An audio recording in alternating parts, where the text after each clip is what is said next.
$4 million in cash hidden in the furniture. But here's the plot twist.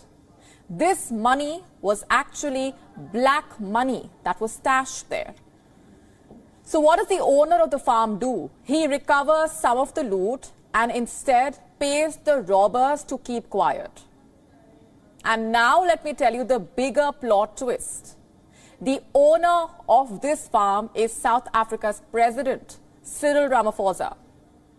So this is how it all played out. Take a look at the video on your screen.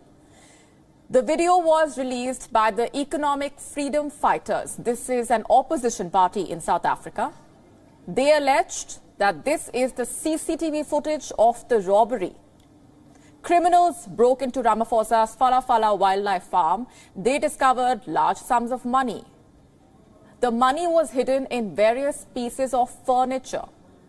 The president is said to have been abroad at the time. After returning, he asked his head of security to probe the robbery.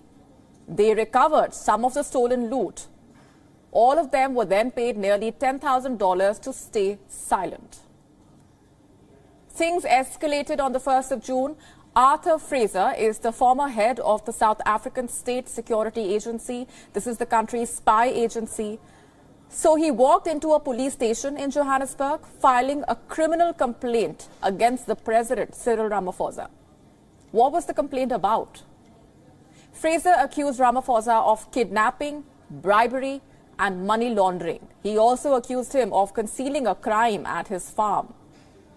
Soon after, the president came out with a statement. He said the funds were stolen, but added that this was private money. Ramaphosa insisted that his hands are clean, calling the money proceeds from animal sales in his farm. He also suspended the country's top anti-corruption official. It also requires great courage from all of us. In recent days, we have seen those who stand to lose the most from the fight against corruption resorting to dirty tricks and intimidation in a bid to get us back down. But we will not be deterred by threats of any kind whatsoever. Now, Ramaphosa's statement has raised even more questions, especially about the legality of the money. One, did Ramaphosa declare this income from sales before? And two, was there a cover-up indeed?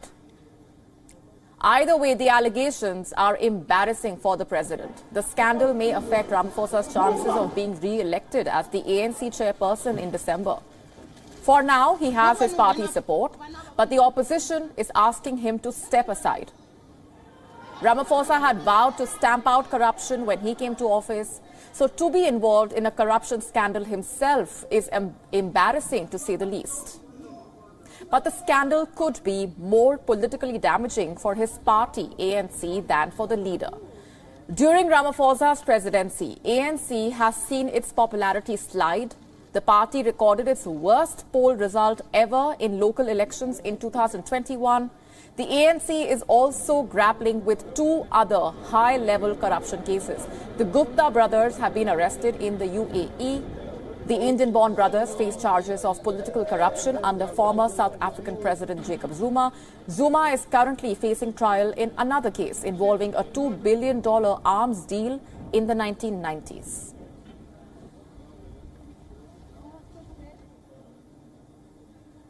And with us on the broadcast is Johannes Myburg. He's a journalist with us from Cape Town. Thanks very much for being here with us. Like I said, this sounds like a movie plot. Unfortunately, the protagonist is the president of a country.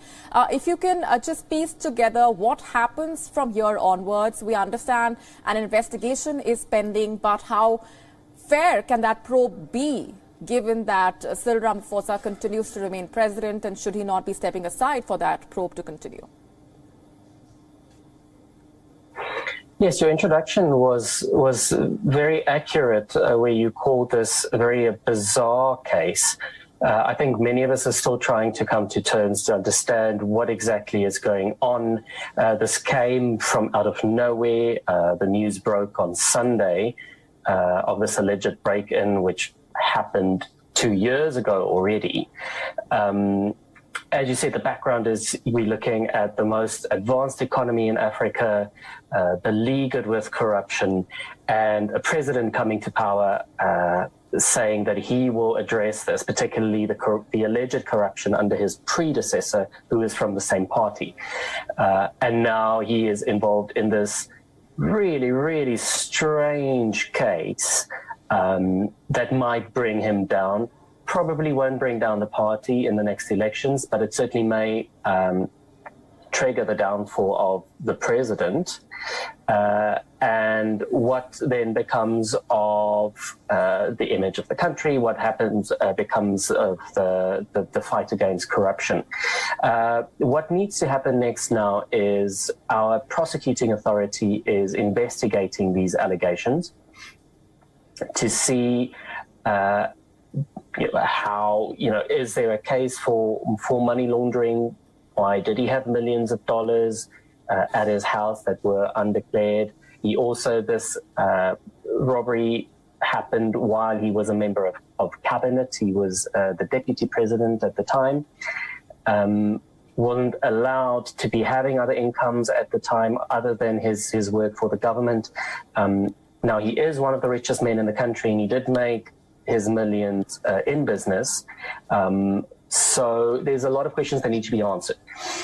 Once the prosecuting authority decides, okay, there is a case to be made, they will charge him with the criminal charges, either money laundering or corruption, or there are a range of possibilities. Then we'll need to see what happens. The ruling party, the ANC, has recently decided that anyone of the party who is charged with a criminal offense should step down.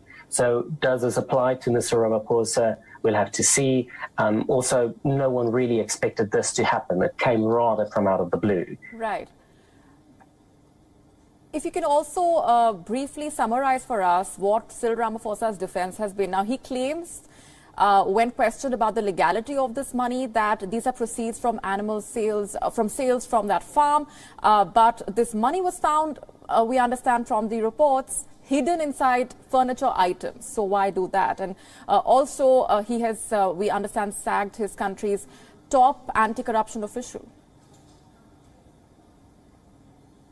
Yes, you see different, let's say, political games and narrative streams overlap here now. And in a while, we'll probably speak about what happened in Parliament as well, the upheavals there. Firstly, the sale of the animals. So this is luxury game. This is one of his streams of income formally. So this, here we're talking of wild animals. So it might be rhinoceros, it might be giraffe.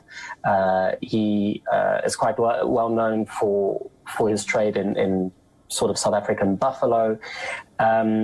Didn't give much details over where this comes from. A lot of these animals, yes, may be worth, let's say $1 million or a few hundred thousands of dollars. But once again, you need a permit to trade in these. Why was it done in cash?